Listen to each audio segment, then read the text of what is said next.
Do you know a girl called Katie Leonard? Is she dead then? 80% of women are attracted to 20% of men. Look at me now! It's crazy what your brain tells you to do when you're a kid. अस्सलाम वालेकुम नाज़रीन, हमने अक्सर सुना है कि social media के बेजा इस्तेमाल से हर उम्र के लोगों की दिमागी सेहत पर असर मुरतब होते हैं और ये ऐसा है। लेकिन इसके साथ साथ मैंने डिजिटल प्लेटफॉर्म्स, चाहे वो यूट्यूब हो, नेटफ्लिक्स हो या जिस पर इन्फॉर्म या हकाइक पर मबनी और साथ साथ जो कि सोशल मीडिया रिपेयर्स को शुरू करवा सकें, ऐसी बहुत सी चीज़ें देखी जाती हैं और हम इससे सीख भी सकते हैं। रिसेंटली एक सीरीज रिलीज हुई जिस पर बहुत बातचीत हो रही है सोशल मीडिया पर, प्लेटफॉर्म पर, और इस सीरीज़ का नाम है एडोलसेंस। वो एक बच्चे की कहानी है। अच्छा, अब वो कहानी क्या है? आप लोगों ने में से जिन लोगों ने वो देख लिए हैं, इन लोगों को तो स्टोरी पता ही होगी, लेकिन जिन्होंने नहीं देखी तो मैं इनको थोड़ा सा ओवरव्यू दे देता हूँ, क्योंकि इसमें बहुत ही अहम सोशल इशू को एड्रेस किया गया है। और इस पर ब्रिटिश प्राइम मिनिस्टर ने फेसबुक पर पोस्ट में उन्होंने एक बताया कि मैंने अपने बच्चों के साथ बैठकर इसको देखा है और इनका कहना था कि खासा मुश्किल लगा मुझे इसको देखने के लिए। इसलिए मैं कह रहा हूँ कि मुझे भी मुश्किल लगा, हर एक को लगा होगा जिसने भी ये देखी, क्योंकि इसमें जो पहलू उजागर किया गया है वो मेंटली बहुत डिस्टर्बिंग है। उन्होंने कहा कि ये इतने मुश्किल इशू पर बनी हुई है, लेकिन मैं तारीफ़ करूंगा इस टीम की जो इस तरह के कन्वर्सेशन और गुफ्तगू डिसीजन में हमें करनी पड़ती हैं, इसको जिन्होंने शुरू किया। और यहाँ तक कि उन्होंने ये ऐलान भी कर दिया कि हम इस सीरीज़ को तमाम ब्रिटिश स्कूल्स में फ्री दिखाएंगे, यानी कि अवेयरनेस के लिए इसको पब्लिक किया जाएगा, ताकि सिर्फ नेटफ्लिक्स के व्यूअर्स नहीं बल्कि पब्लिक स्कूल जो बरतानिया में हैं वहाँ पर मौजूद बच्चे भी इसको देखें और इस इवल से बच सकें। And I have to be honest, as a dad, I have not found it easy viewing. बरतानवी प्राइम मिनिस्टर इस पर इसलिए भी जोर दे रहे हैं क्योंकि ये बरतानवी सीरीज़ है। इससे पहले कि मैं स्टोरी की डिटेल में जाऊं और इस कल्चर को आपको पूरा एक बैकग्राउंड बताऊं जो इस फिल्म में दिखाया गया है। अब ये देखिए कि मुल्क का प्राइम मिनिस्टर है, एक ऐसी सीरीज़ की तारीफ़ कर रहा है। हमारे मुल्क में तो अव्वल तो ऐसी कोई मूवीज़ या सीरीज़ बनती ही नहीं, अगर बन भी जाए तो वो इस पाई की ही नहीं होती जिसको सराहा जा सके।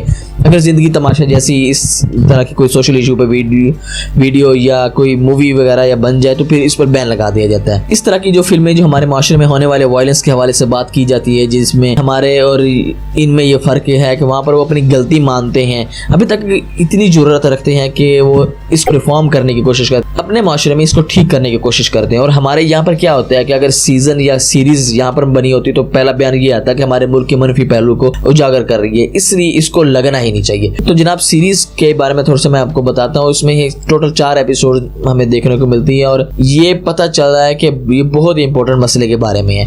वो मसला ये है कि इस सीरीज़ में दिखाया गया कि जेमी मिलर नाम का एक बच्चा होता है, स्कूल में पढ़ता है। असल में इस बच्चे का नाम ओवन कूपर है और इसका पहला रोल था, इसकी ये सीरीज़ में इसका पहला रोल था और इस बच्चे ने अच्छी एक्टिंग की है। इस बच्चे ने एक ऐसा बच्चा, इसमें ये ऐसा दिखाया गया है कि सोशली आइसोलेटेड होता है, जिसको स्कूल में कोई मुंह नहीं लगाता। और साथ साथ सबसे बड़ा मसला ये है कि ये इसको खवातीन की अटेंशन नहीं मिल पाती। तो वो वहाँ पर मौजूद एक बच्ची जिसका नाम केटी होता है, वो इस लड़की की तस्वीर पर इंस्टाग्राम पर जाकर इसको ट्रोल करती है और बुली करती है। अब वो किस तरह करती है ये बहुत इंटरेस्टिंग है। अब इस तरह से वो करती है कि वो इसको इंसल जाके कह देती है और वो भी इमोजीज के थ्रू। ये इंसल लफ्ज़ है क्या, अब मैं आपको ये बताता हूँ, लेकिन ये करने से पहले आप इनकी आपस में लड़ाई होती है, झगड़ा होता है और वो बच्चा इस लड़की का मर्डर कर देता है और ये सोचता है कि मैंने कुछ गलत नहीं किया और बाद में इसको पुलिस पकड़ के ले जाती है और फिर इस पर पुलिस ट्रायल जो होता है वो शुरू होता है। इसके वालिदैन को फिर पता चलता है, माशरा भी इसमें कोई लोग इसको सपोर्ट करते हैं, कोई शेम करते हैं, तो इस पर मबनी बनी हुई है सीरीज़। तो मैं पूरी कहानी नहीं आपको सुना रहा, आप जाकर खुद देख सकते हैं। मैं ये सिर्फ बताना चाह रहा हूँ कि ये नया कल्चर है जो आपके हाथ में स्मार्टफोन्स के थ्रू फैला रहे हैं, शायद आपको इल्म ही ना हो सके, कि आपको पता ही ना हो कि आपका बच्चा जो आपके सामने बिल्कुल नॉर्मल और बिल्कुल ठीक और बिल्कुल वेल बिहेव्ड लवर है, वो असल में अंदर से एक वायलेंट क्रिमिनल बनता जा रहा है। ये जानने के लिए आपको इस कल्चर की गहराई में जाना पड़ेगा कि आज के सोशल मीडिया पर जेनजीज के साथ क्या हो रहा है। इस एज ब्रैकेट के जवान जो कि मेरे हम उम्र हैं या मेरे से थोड़े बड़े हैं या मेरे से छोटे हैं, इनका जो सोशल मीडिया इंटरेक्ट करने के डोमिनियर है वो इतना ही तब्दील हो चुका है, बहुत तब्दील हो चुका है। और इनका और सबका के मैसेज कन्वे करने का जो तरीका है वो भी इतना तब्दील हो गया, जिसमें ये लैंग्वेज के तौर पर साइंस का इस्तेमाल करते हैं और सिंबल का इस्तेमाल करते हैं और वाकई ऐसे हैं। अब इसके तहत एक बहुत ही अजीब सा कल्चर परवान चढ़ रहा है, हम इसी के बारे में बात करते हैं। तो इंसेल, मैंने लफ्ज़ बोला इंसेल कल्चर और इंसेल मूवमेंट, ये है क्या, ज़रा ये सुन ले।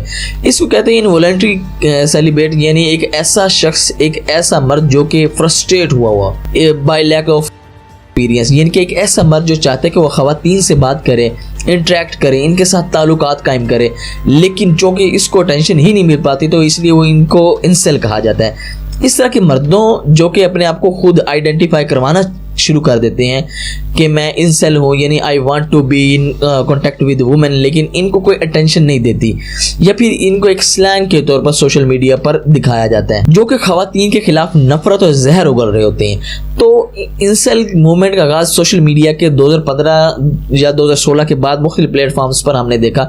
जिस तरह हमने ये देखा कि रेडिट नामी जो प्लेटफॉर्म है इस पर बहुत ज़्यादा ग्रुप्स बने।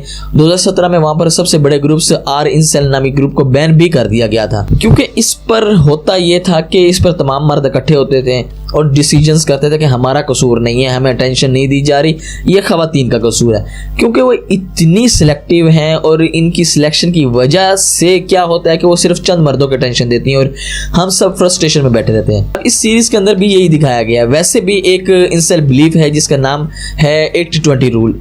अब ये 80-20 रूल क्या है? ये वेरो प्रेतो प्रिंसिपल इसको कहते हैं, जो इटालियन इकोनॉमिस्ट जिसका नाम वेल्फ्रेडो प्रेतो था। इस प्रिंसिपल के तहत इकोनॉमिस्ट ने कहा था कि 80% of outcomes have 20% of causes, यानी 80% जो चीज़ें होती हैं इनके पीछे 20% काजेज होती हैं। यानी कि माशरे में होने वाला इकोनॉमिक्स फिनोमेना जो होता है, इस तरह का दीगर फिनोमेना जो 80% है वो सिर्फ 20% रीजंस की वजह से हो रहा है। अब इंसेल ग्रुप्स में मौजूद लड़कों ने क्या किया? उन्होंने ये किया कि उन्होंने ये प्रोपागेंडा शुरू कर दिया कि 80% खवातीन सिर्फ 20% मर्दों की तरफ अट्रैक्ट होती हैं, इसके अलावा वो किसी को टेंशन नहीं देती। तो बाकी 80% मर्द हैं, इन्हें क्या करना पड़ेगा? इन्हें फिर जबर इस्तेमाल करना पड़ेगा, सोशल चेंज की बात करनी पड़ेगी, जो कि 80% मर्द इग्नोर हो रहे हैं। इनका भी बैलेंस ऑफ पावर मेंटेन हो जाएगा। ये इनकी थ्योरी और इसको साइंस बिल्कुल कंफर्म नहीं करती, क्योंकि इसका कोई सर पैर ही नहीं है। लेकिन सोशल मीडिया प्लेटफॉर्म्स पर ये बातें होती हैं। अब होती किस तरह है ये मैं आपको आगे जाके बताता हूँ। तो 2022 में साइकेट्रिस्ट रिपोर्ट एक आती है जो कहती है कि इंसेल कल्चर की जो कोर बिलीफ है वो है क्या। पहला इनका कोर बिलीफ जो है वो है अपीयरेंस बेस्ड हायरार्की, यानी कि माशरे में आपको नौकरी कैसे मिलती है, आपको कितनी अपॉर्चुनिटीज, आपको पार्टनर कैसा मिलेगा, अपॉर्चुनिटीज कौन सी मिलेगी, इस तरह का ताल्लुक दरअसल आपकी अपीयरेंस से है, आप लगते किस तरह से हो।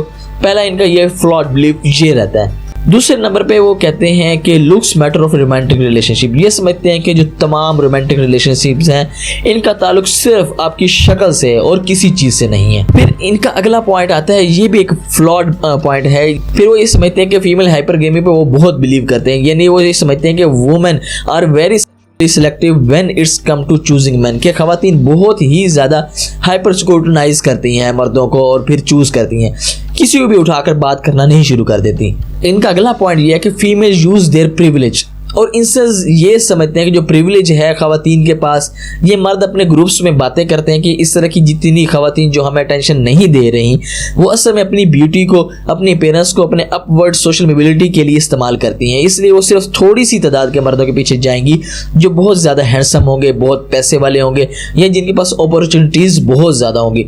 तो इस तरह से फॉल्स बिलीफ के ऊपर ये नैरेटिव बिल्ड करते हैं। अब ये इनका एक और ये चीज़ भी है कि ये फेमिनिज्म को बहुत डिसलाइक करते हैं। ये समझते हैं कि खवातीन के पास अपनी बॉडीली ऑटोनॉमी नहीं होनी चाहिए, क्योंकि अगर इनके पास अपनी ऑटोनॉमी हुई तो वो अपने पार्टनर को चूज़ करने का इनके पास राइट होगा, तो वो ये इग्नोर हो जाएंगे। इसलिए वो पीदरशाही निज़ाम लाना चाहते हैं जिसमें खवातीन के पास हक ही ना हो कि इनके पास पार्टनर चूज़ करने का हक नहीं है, क्योंकि अगर वो इनके पास हक आ जाएगा तो वो फिर इग्नोर हो जाएंगे। ये इनके डेंजरस बिलीफ हैं। अच्छा, अब इसके ऊपर सिंबलिज्म क्या यूज़ होता है? एक रेड पिल और एक ब्लू पिल की थ्योरी है जो कि सोशल मीडिया के ऊपर अक्सर आप इमोजीज यूज़ करते हुए दिखाई देंगे। आपको इसका मतलब नहीं पता होगा, क्योंकि रेड पिल और ब्लू पिल की थ्योरी आप मैट्रिक्स नामी फिल्म में देख लेंगे तो वहाँ से आपको पता लग जाएगा। इंसेल ग्रुप्स में रेड पिल और ब्लू पिल का इमोजी इस्तेमाल होता है। रेड पिल वो इंसान होता है जो ये तहिया कर लेता है कि अब रियलिटी तो यही है, 80% खवातीन हमें मुंह नहीं लगाएंगी, इसलिए हमने इनको इस रियलिटी को चेंज करना है। और वो हमने रियलिटी चेंज कैसे करनी है? वो ऐसा करना है कि वो ये समझते हैं कि चूंकि खवातीन की और इनकी जो रोमांटिक इंडेवर है इनका ये प्रिविलेज है, अब इसको ये गेम की तरह हासिल करने के लिए हम इसको गेम की तरह खेलना है। जिस तरह गेम में पॉइंट्स नहीं स्कोर करती, इसी तरह हमने ये एक्वायर करके रहना है थ्रू एनी मीन्स पॉसिबल। किसी भी तरह से हमने ये करना है। तो फिर ये खवातीन के कंसेंट को, खवातीन की बॉडली ऑटोनॉमी और खवातीन की नो कहने को एक्सेप्ट नहीं करते। इनका कोर बिलीफ है कि मेल सुपीरियर हैं खवातीन से, तो इसलिए हम डिसाइड करेंगे कि इस खातून को हमसे बात करनी है या नहीं। इसकी वजह ये समझते हैं कि इनमें वो करैक्टरिस्टिक्स ही नहीं है कि इनको खवातीन भी इनको चूज़ करेंगी। इस वजह से इनको फोर्स और वायलेंस इस्तेमाल करना है, मतलब अपनी पेरेंट्स से ज़्यादा अपनी लक पर यकीन रखते हैं। 2014 में कैलिफोर्निया के अंदर शूटिंग होती है जिसमें 6 लोगों की जान जाती है। वो करने वाला इंसान एक सेलिब्रिटी बना दिया जाता है। इंसेल ग्रुप्स में इसको सेलिब्रेट किया गया क्योंकि इसने आइडेंटिफाई किया था कि मैं इंसेल हूँ और मैं ठीक कर रहा हूँ। ये लोग इतने फ्रस्ट्रेट हो जाते हैं कि ये जाकर दूसरों को मारते भी हैं, जो कि एडोल्सन सीजन में भी दिखाया गया। इसी तरह से हकीकी वाक़या ये हुआ कि जिसके बाद इसको हीरो बना के पेश कर दिया गया। 2021 में टोरंटो के अंदर एक और वाक़या होता है कनाडा में, जहाँ एक वैन लेकर एक लड़का चला देता है, 10 लोगों पर ऊपर चढ़ा देता है। तो इसको वो कहता है कि इंसेल रिबेलियन है, यानी कि हम इनकलाब ले आए हैं, हमने ओवरथ्रो कर देना है सबको। और इसमें ये वो कहते हैं कि हमने ये सबको ओवरथ्रो करना कैसे है, वो मैं आपको बताता हूँ। ये एक सिंबलिज्म है, इनमें रिवेंज की फीलिंग्स होती हैं और वजह इससे हर इस आदमी को डिस्ट्रॉय करना चाहते हैं और इस खातून को भी जो इनको प्रिविलेज लगता है, जिसके पास अपॉर्चुनिटीज़ हैं मिंगल करने की, बातचीत करने की। फिर ये करते क्या हैं? ये करते हैं कि सोशल मीडिया डिबेट्स के ऊपर इनकी डिस्कशंस होती हैं और किस तरह से होती हैं ये सिंबल्स इस्तेमाल करते हैं। जो टर्म्स यूज़ करते हैं वो आपकी और मेरी समझ से दोनों से बाहर है। मैंने इस वीडियो को बनाते हुए कुछ टर्म्स देखी जो वो यूज़ कर रहे थे, तो मुझे तो बिल्कुल भी समझ नहीं आई। डिक्शनरी में ऐसे अल्फाज मौजूद ही नहीं है। इससे मुझे ये अंदाज़ा हुआ कि ये तो अंग्रेज़ी का भी इस्तेमाल नहीं करती, इनकी तो लैंग्वेज ही और है। ये सिम्बल्स में बात कर रहे हैं, नए कैश फ्रेजेस इन्वेंट कर रहे हैं जो तो अब जो इंसेल ग्रुप्स के अंदर जो लैंग्वेज यूज़ होती है, इसका मतलब ज़रा आपको थोड़ा बहुत मैं बताता हूँ। सबसे पहले ये लफ्ज़ यूज़ करते हैं चैड के नाम से। चैड आखिर इस सबसे पहले इस मर्द को कहा जाता है जो अट्रैक्टिव होता है, जो टॉप पर होता है, मेल सोशल हायरार्की में इनके टॉप पर होता है अकॉर्डिंग इनके, यानी कि जिसके पास खवातीन की अटेंशन है, इसको ये चैड कहते हैं। और बहुत मरतबा आपने इंस्टाग्राम पे, सोशल मीडिया पर वर्ड लिखे हुए लोगों को सुना होगा कि मैं ये नहीं कह रहा कि जिसने भी ये वर्ड लिखा है वो दरअसल में इंसेल है और वो वॉयलेंस की बात करना चाह रहा है, बट ये टर्मिनोलॉजी जो यूज़ करते हैं वो आइडियाज़ फैलाने के लिए इस्तेमाल करते हैं। इसके बाद वो जो लफ्ज़ यूज़ करते हैं वो स्टेसी है। वो फिर एक टर्म जो स्टेसी यूज़ करते हैं वो फीमेल सोशल हायरार्की की टॉप के ऊपर होती है और इससे वो सब लोग नफरत शो करते हैं क्योंकि इनमें खवातीन का जिक्र है जो बहुत ही अट्रैक्टिव होती हैं और जिनको ये हासिल नहीं कर सकते तो ये इसको स्टेसी करके बुलाते हैं। उसके बाद अगला जो होता है इनका वो है मोनोस्फेयर। ये एक ऐसी अलायंस को सिग्निफाई करता है जिसमें मेंस राइट्स एक्टिविस्ट भी हो सकते हैं, फिर यंग मेल्स जो कि मीनिंगलेसनेस का शिकार है सोसाइटी में,